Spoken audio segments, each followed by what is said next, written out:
আসলে যেহেতু সনাতন ধর্মে জন্ম হয়েছে, সেই সূত্রে আমি সনাতন ধর্মে আমার বিয়েটাও হয়েছিল। তো সেই জায়গা থেকে যেহেতু আমাদের যেভাবে হোক ডিভোর্সটা হয়ে গেছিল, তো সেই জায়গা থেকে ওখান থেকে আসার পর আমার আসলে একটা রিলেশন হয়, যেটা আমার এখনকার হাজবেন্ড আর কি, সেকেন্ড হাজবেন্ড। আচ্ছা আচ্ছা। তো ওর সাথে রিলেশন থাকাকালে আমি আসলে এই ধর্মটা মানে আসি, কারণ আসলে ওর সাথে আমার বিয়ে হবে এরকমই আমাদের যখন কথাবার্তা চলে তখন এরকমই ছিল, যে ওর একটা কথা ছিল যে আমাকে 5 ওয়াক্ত নামাজ পড়তে হবে, ধর্ম নিয়ে চলতে হবে এরকম আর কি। কারণ আমার স্বামী কিন্তু হাফিজি লাইনে পড়াশোনা করেছে এবং হাফেজ। হ্যাঁ, তো সেই ক্ষেত্রে আমি আসলে ওর কথা মতো ওর কাছে আসার জন্য বা ওর সাথে বিয়ে হবে এর জন্যই এটা করা। আসলে কি যে আমি হয়তো বা অন্ধবিশ্বাস করেছিলাম ওকে। হ্যাঁ, আমার এক পর্যায়ে মনে হচ্ছে এখন কেন না, কারণ এখন দেখেন আমি যে পরিস্থিতিতে আছি, যে আমি ওকে এটাও বলেছি যে একটা কুকুরও কিন্তু মানে একটা মানুষ কুকুরকে পাললেও তাকে কিন্তু এইভাবে রাস্তায় ফেলে চলে যায় না। যেহেতু আমি যেই ধর্মেরই ছিলাম, যা হয়তো আমার বাবা মা নেই বা কোনো কিছুই আমার সাপোর্ট নেই, তো আমি যেহেতু ওকে বিয়ে করছি, ও আমাকে আসলে সবকিছু জেনে শুনে বিয়ে করছে, তো আমার ব্যাকগ্রাউন্ডের কোনো রকম প্রবলেম ছিল না যেটার জন্য আমাদের সংসার ভেঙে যাবে। তো আজকে আমার যেহেতু ওর ঘরে একটা ফুটফুটে একটা ছেলে বাচ্চা, যে বাচ্চাটার জন্য অনেক মানুষ অনেক আশা করে, অনেকে বাচ্চা আল্লাহ দেয় না, তো আমার ঘরে যেহেতু বাচ্চাটা হয়েছে, ওরই তো সন্তান, তাহলে আমি কিন্তু এই বাচ্চাটাকে নিয়ে পেটে নিয়ে চাকরি করতাম। তো তারপরে কিন্তু আমি কষ্ট করে হলেও কিন্তু আমি কখনো বুঝতে দিতাম না। আমার স্বামী কিন্তু বেকার ছিল, আমার স্বামী ঘরে বসা ছিল, আমার স্বামী চাকরিটা চলে যায়, তখন অনেক জায়গায় অ্যাপ্লাই করি আমি, বা ও কোনো জায়গায় হয় না চাকরিটা। তো আমার বাচ্চাটা যেহেতু আমার পেটে ছিল, চাকরি করেছি, কষ্ট করেছি, যেহেতু বাচ্চাটা হওয়ার পর সবারই একটা স্বপ্ন থাকে যে আমার বাচ্চাটাকে ঘিরে আমরা হাজব্যান্ড ওয়াইফ কী করবো, ডাল ভাত খেয়ে যাই খেয়ে আমার বাচ্চাটাকে নিয়ে ও ঘুরবে বা কোলে নিবে, আমার বাচ্চাটা ওর বাবার কোলে উঠবে, বা ওর তো সবাই আছে, আমার বাচ্চার তো সবাই আছে, আমি হয়তো বা ইতিম, কিন্তু আমার সন্তান তো ইতিম না। আমার সন্তানের বাবা আছে, মা আছে, দাদি আছে, ওর আত্মীয় স্বজন যারা যারা আছে সবাই তো জীবিত। তো সেই জায়গা থেকে আমি কিন্তু আশা করতেই পারি যে আমার সন্তানকে ওইভাবে লালিত পালিত করে আমরা বড় করব। তো আমার সন্তানটা হওয়ার পর আমাদের কোনো রকম ঝামেলাই ছিল না। তার মানে ছিল, যেহেতু যখন আমাকে ও বলেছিল ওর মার কাছে যে আমার নিজের মেয়ে, আমার আগে সন্তানটাকে নিয়ে বলেছিল যে আমারই বাচ্চা, তো এটা বলে কিন্তু ও মাকে রাজি করাইছে, করানোর পর এক পর্যায়ে কিন্তু ওর মা জানতে পারে। আসলে সংক্ষেপে একটা কথা বলতে চাচ্ছি, যেটা আসলে করে গেলে হবেই না, কারণ ওইটা থেকে ও আসলে হয়তো বা কোনো কিছু তো তখন আমার মেয়েটাকে যখন জানতে পারে যে ওদের না, তখন এক পর্যায়ে আমার শাশুড়ি আমার সাথে খুব খারাপ আচরণ করে। হ্যাঁ, উনি আমাকে রীতিমতো এভাবে বলে ওনার ছেলেকে যে বিবাহিত মহিলাকে কেন বিয়ে করলো। হ্যাঁ, তো এরকম তো আমাকে রীতিমতো সবসময় এগুলা নিয়ে আমার শাশুড়ি সবসময় আমাকে মানে ছোট, ওনারা দেখেছে কিন্তু ওনারা মেনেও নিয়েছে, কিন্তু আসলে ওনার ছেলে ওনাকে কি বলছে বা ওনারা কিভাবে মেনে নিয়েছে ওটা আমার কাছে অন্ধকার। কারণ আমি আসলে নিজেও শুনিনি সামনে যে আসলে কতটা কি বলছে। তখন মেনে নিয়েছে, আমার হয়তো বা মনে হচ্ছে এখন যেটা, যে যেহেতু আমি সনাতন ধর্মে ছিলাম, ওই ধর্মে আমার বিয়ে হয়েছিল, হয়তোবা ওনারা হয়তোবা ভাবছে যেহেতু হিন্দু ঘরের মেয়ে, হয়তোবা অনেক কিছু আশা করা যায় ওর কাছ থেকে। আমার মনে হয় ওইটাই মেনে নিচ্ছি। যেহেতু আমার বিশ্বাসটা ছিল, যেহেতু ও কোরআনের হাফেজ আমাকে বলা হয়েছিল, তো সেই ক্ষেত্রে থেকে আমি আসলে খুব ওই জায়গার থেকে আমি অনেকটা বেশি বিশ্বাস করতাম যে একজন আলেম যে কোরআনের হাফেজ, হ্যাঁ, যার ভিতরে 30 পারা কোরআন শরীফের আয়াত আছে, মুখস্থ থাকবে, সে কখনোই আমাকে আমার মতো ইতিমকে অন্তত, হ্যাঁ, ইতিমের জায়গাটা কোথায় সে ভালো করে জানে যে আল্লাহ ইতিমের জায়গাটা কোথায় রাখছে, তো সেই জায়গা থেকে ও কোনোদিন অন্তত আমাকে ওই জায়গার থেকে আঘাত করতে পারবে না।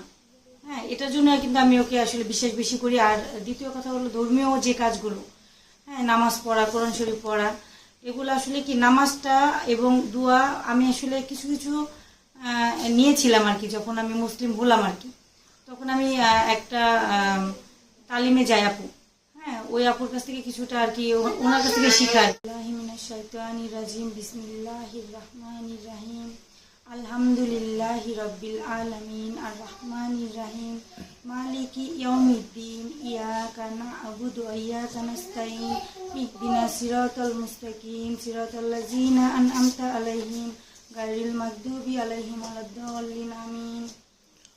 আসলে জানি না তা না, যখন আমাকে জানানো হয়েছে তখন আসলে জিনিসটা অন্যরকম, কারণ আমার এইখানে মাও নেই ওখানে, যে আমি মাকেও পাইনি।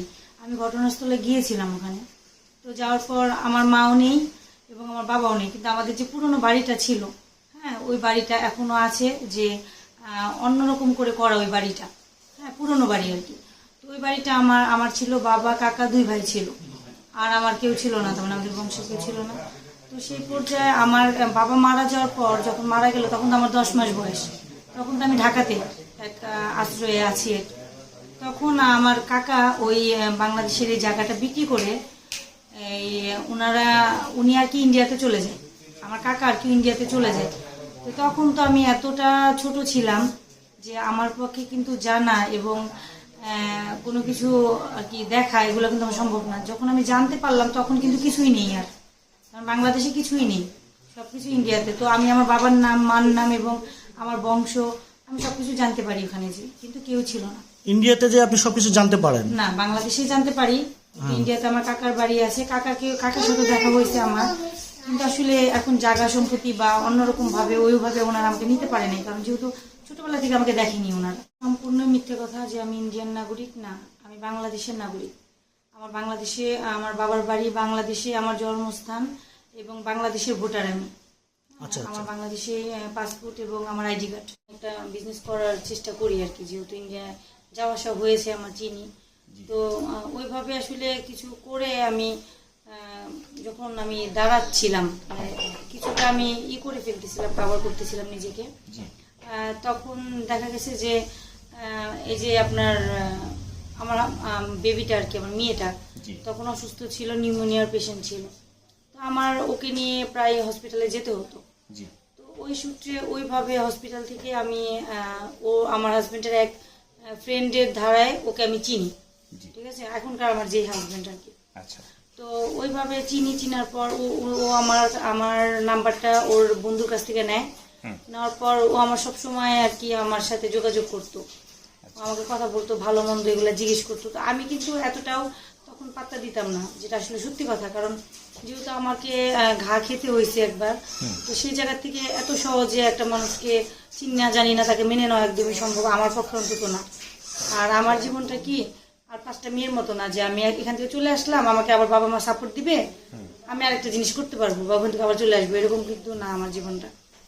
তো সেখান থেকে আমি আসলে কথা বলতাম, যেহেতু আমি একা ছিলাম। তো হ্যালো, হ্যাঁ ভালো আছি, ভালো আছেন ভাই, শেষে এটুকুই, মানে আমি বাড়াতাম না কথা। তো ওইখান থেকে ওনার কৌতূহল অনেক ছিল। তো একটা পর্যায়ে দেখা গেছে যে আমার মেয়েটাকে আমি যখন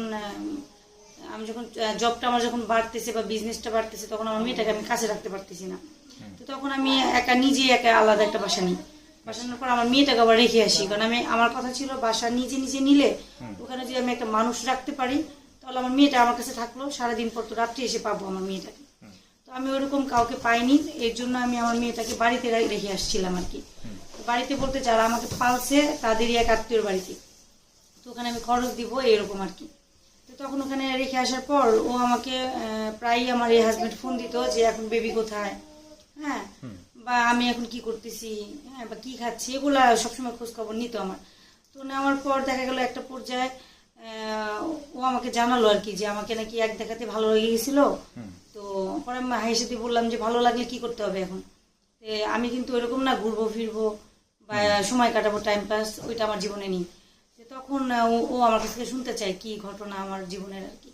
তো আমিও এক পর্যায়ে ওর কাছে বলি সব, মানে আমার সব কথাই আমি বলি ওর কাছে। বলার পর ও আসলে এখন ওইটাই দুর্বলতা আমার ভাবছে নাকি আমি জানি না, কিন্তু ওইটাকে আমাকে বুঝাইছে ভালোবাসা, যে ও আসলে ওই জিনিসটার জন্য আমাকে বেশি ভালোবাসলো, যে আমার জীবনটা এতটা কষ্টের। তো ওইখান থেকে ওর আরো বেশি আমার জন্য কৌতূহল বা আরো বেশি আমার জন্য আর কি আমাকে সাপোর্ট দেওয়া বা আমাকে একটু হেল্প করা, এরকম আর কি বুঝাচ্ছিল আমাকে। তো তখন এক পর্যায়ে আমি অনেকটা ওর প্রতি হয়ে যাই আর কি, দুর্বল হয়ে কি করে আমার প্রতি হয়। হ্যাঁ, তো আমি আবার এটাও বলেছি যে যেহেতু অবিবাহিত একটা ছেলে, হ্যাঁ, তো ও আমার সাথে প্রেম না, সরাসরি আমাকে বিয়ে করবে প্রস্তাব দেয়। তখন আমি বললাম যে যেহেতু আপনি তো বিয়ে করেন নাই, আমি কিন্তু বিবাহিত একটা মহিলা, তো সেই জায়গায় আমার একটা মেয়ে আছে, আপনি তো দেখতেছেন, আর আমার বাবা মাও নিয়ে আমার কাছে কিছুই পাবেন না আপনি, তো সেই জায়গা থেকে আপনি কেন আমাকে মানে বিয়ে করবেন কেন, বা আমাকে কেন পছন্দ হচ্ছে আপনার। তো তখন বললো কি, মানুষের যখন শেষ তখন থেকে মানুষ শুরু করতে হয় জীবিত থাকতে হলে। তো যেহেতু আমার এটা হয়েছে, তো আমি যদি মেনে নিতে পারি, হ্যাঁ আমি যদি এটা অ্যাকসেপ্ট করি, তাহলে তার কোনো প্রবলেম থাকে না। তো এটা বলার পর বললো যে ভালোবাসার কাছে কোনো কিছুই আসলে আসে না সামনে। তো তখন আমি ভাবলাম যে একটা ছেলে এতটা স্যাক্রিফাইস করতে চাচ্ছে, বা ও আসলে আমাকে এতটা ভালোবেসে ফেলছে, হ্যাঁ যার সাথে কোনো, যে আমাকে নিয়ে কোনো জায়গায় গেল না, বসলো না, এক কথায় সে বিয়ের কথা প্রস্তাব দিয়ে দিল, তাহলে অবশ্যই ছেলেটা অনেক ভালো, ঠিক আছে। তো ওই কথার মধ্যে আমি আবার হিন্দু ধর্মে আমার মনে হয়েছে এক পর্যায়ে, এখন বললে হয়তো বা এই জিনিসটা অন্যরকম দেখাবে, কিন্তু আমার কাছ থেকে যেটা মনে হয়েছে সেটা আমার কাছে মনে হয়েছে যে আল্লাহ হয়তো বা কোনো একটা ফেরেশতা আমার কাছে পাঠিয়ে দিয়েছে, কারণ আমার জীবনটা তো অনেক কষ্টের। হ্যাঁ ওইখান থেকে হয়তো বা আমার অনেক পরীক্ষা হয়েছে, তো পরীক্ষা শেষ হওয়ার পর আল্লাহ আমার জন্য কিছু ভালো একটা তার মানে রেজাল্ট দেওয়ার জন্য ওকে পাঠিয়েছে। আমার বিশ্বাস ছিল যে চোখ বন্ধ করে আমি ওর জন্য আসলে, ও যদি বলে এখান থেকে লাভ দাও, আমি লাভ দিতে পারবো 10 তলা বিল্ডিং থেকে, মানে এরকম একটা পর্যায়ে আমি ওকে এতটা বিশ্বাস করে ফেলছিলাম। তো তখন আমি আবার আমার বাচ্চাটাকে বাহির যেহেতু দূরে রাখি, তখন আবার আপনার কিছুটা মহামারীর কথা চলতেছিল, আর এই মারামারির কথা চলতেছিল ইন্ডিয়াতে। আমার শাড়ির বিজনেসটা হলো না, তার মানে আমি আর করতে পারলাম না, আটকে গেল সবকিছু। তো তখন আমি বললাম কি, যেহেতু আমি ঘরেই এখন কিছুটা সময় ঘরে আছি, তো আমার মেয়েটাকে নিয়ে আসি। তো ও আবার মেয়েটাকে নিয়েও আসতে গেল। হ্যাঁ আমি তখন মেয়েটাকে টাঙ্গাইলে রেখেছিলাম, নিয়ে আসলো ওকে। সেই তার মানে কি বলবো আর, মানে মনে হচ্ছে আমার মেয়ে ওকে ছাড়া বাঁচবে না, ও আমার মেয়েকে ছাড়া বাঁচবে না, এরকম আর কি। তো তখন এক পর্যায়ে আমাকে বললো যে তাহলে বিয়েটা, ওই আমাকে বলতেছিল তাহলে আমি বিয়ে করে ফেলি, আর এখন আর আলাদা থাকতে চাচ্ছে না, দূরে থাকতে চাচ্ছে না, এরকম আর কি। তো তখন আমি বললাম যে তাহলে বাড়ির লোকজন, ওর বাড়ির লোকজন, যেহেতু আমি ওকে বলছি, কিন্তু ওর বাড়ির লোকজন যে মেনে নিবে এটাও তো নাও হতে পারে। মানে ওর কাছে সবার কাছে সবার বাবা মা ভালো, কিন্তু এতটাও কিন্তু আসলে স্যাক্রিফাইস কোনো বাবা মা করে না। হ্যাঁ তো তখন আমি বললাম কি, তোমার বাবা মাকে কি বলবো, তোমার বাবা মাকে তো বলতে হবে। তখন বললো কি, না আমার বাবা মাকে, আমার তো বাবা নেই, আমার মা, ভাই আর বোনরা আছে, তো সেই ক্ষেত্রে আমার মাকে আমি কিভাবে বুঝাবো, কিভাবে তোমাকে উপস্থাপনা করবো ওখানে, সেটা আমার ব্যাপার, সেটা তোমার জানতে হবে না, কিন্তু আমি যে জানি এটাই হলো বড় কথা।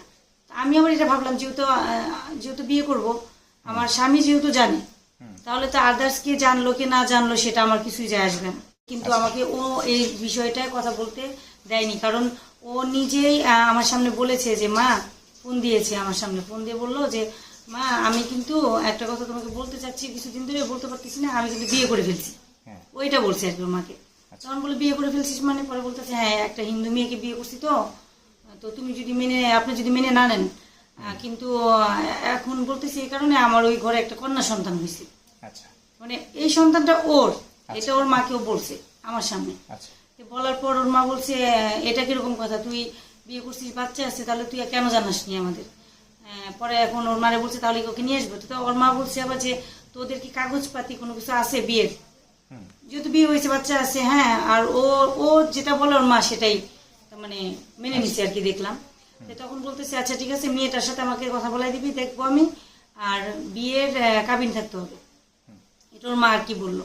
তখন বললো না আমরা তো কাবিন করিনি, আমরা তো কলমা পড়ে বিয়ে করছি, তখন এটা আর কি বুঝাইলো যে ধর্মীয় ভাবে করছি। হ্যাঁ তখন আমি আসলে তখনই আসলে ধর্মের কারণ ওর সাথে বিয়ের পর থেকে আমি বোরকা পরি, হিজাব পরি, ধর্মীয় ভাবে চলাফেরা, নামাজ টামাজ এগুলো কিন্তু ওর সাথে বিয়ের পর থেকে করি আমি। তখন এক পর্যায়ে আমি মুসলিম ধর্মেরই এখন। হ্যাঁ কারণ যেহেতু আমি মন থেকে বিশ্বাস করেছি, হ্যাঁ এই ধর্মটা সব থেকে শান্তির ধর্ম ইসলাম ধর্ম, বা আমি ইসলাম ধর্মে মরতে চাই। যেহেতু আমি মুসলিম ধর্ম দেখেই বড় হওয়া, হ্যাঁ আমি আসলে হিন্দু ধর্মের সাথে এতটা ছিল না,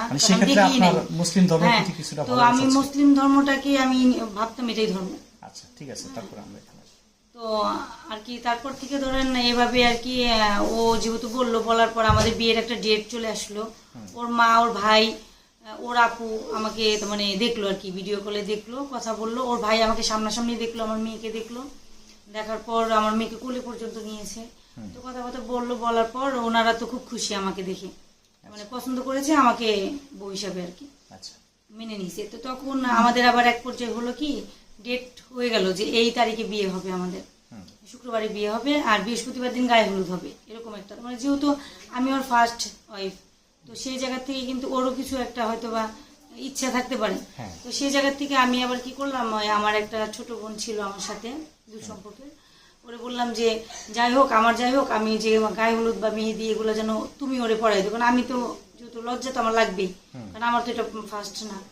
তো সেই জায়গা থেকে বললো আচ্ছা ঠিক আছে আপু তোমার দেখতে হবে না। তো আমারও গায়ে হলুদ হয়েছে, ওরও গায়ে হলুদ হয়েছে, আমাদের কেনাকাটা। এবং আমার শাশুড়ি কিন্তু আমাকে কানে নাকে এবং হাতের একটা আংটি দিয়ে গহনা দিয়ে কিন্তু আমাকে বরণ করছে আর কি, আচ্ছা। মানে আমাকে মেনে নিছে। মানে আপনার শাশুড়ি উপস্থিত ছিল হ্যাঁ। বিয়েতে? তো তখন আমাদের গায়ে হলুদ হয়, পরের দিন আমাদের বিয়ে। তো পরের দিন আমাদের যখন কাবিন হয়, কাবিন হওয়ার পর আমি কিন্তু কাবিন হওয়ার পরেই প্রথমত তো আমি আমার বাসায় ছিলাম, ওখান থেকে আমার গায়ে হলুদ এবং ওখান থেকে আমার যাওয়া হয় কাবিন করার জন্য। তো ওই কাজী অফিস থেকে সরাসরি কাজী অফিস থেকে যাওয়া হয় ওদের বাসায়, কল্যাণপুর রেডিও কলোনি বেতার। হ্যাঁ, ওখানে যাওয়া হয়। আমার শ্বশুরের নাম মৃত হারুনুর রশিদ, ওটা বললে ওখানকার সবাই চিনে আর কি। তো ওই বাসায় গেলাম, যাওয়ার পর ওই বাসায় যখন গাড়ি থেকে নামলাম, আমি নামার পর আমার শাশুড়ি ছিল সামনে, আমার ননাস ছিল সামনে, আমার ভাসুর ছিল, ওরা আমাকে নামাই নিছে আর কি। তো তারপর আমি ওখানে নেমে আমি আমার সবাইকে সালাম করলাম আর কি। পরে বাড়িতে ঢুকলাম, বাসায় ঢোকার পর আমার স্বামী আমার সাথে গেল, যাওয়ার পর ওখানে আমাকে বসতে দিল। আশেপাশে যত এলাকার লোকজন আসে সবাই আমাকে দেখতে আসলো যে ও বিয়ে করছে। ওখানকার নাম ওর হলো, এমনি ওর নাম হলো রবিউল আওয়াল, আর এখানে বাড়িতে সবাই তুষার নামে ডাকে, আর ঢাকাতে সবাই জানে সাগর।